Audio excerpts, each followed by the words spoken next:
আমাদের অধিকার, উঠে যাবে হৃদয়ে সকল আঘাত, থাকবে তোমায় জামাত,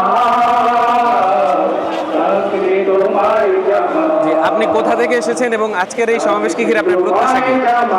আমি গাজীপুর থেকে এসেছি।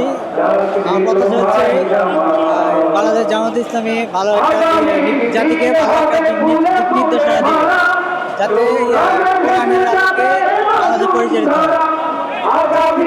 আমরা গত আওয়ামী লীগের স্বৈরশাসন আমলে আমরা দেখেছি যে হচ্ছে ছাত্রলীগ, যুবলীগ এবং আওয়ামী লীগের যেসব কর্মীরা রয়েছে তারা হচ্ছে একটা স্লোগান দিত যে জামাত শিবির রাজাকার, এই মুহূর্তে বাংলা ছাড়। কিন্তু সেই স্লোগানটা আমরা বর্তমানে হচ্ছে বিএনপির যেসব অঙ্গ সংগঠনগুলো আছে তাদের মুখে শুনতে পাচ্ছি। এই বিষয়ে আপনার প্রতিক্রিয়া কি?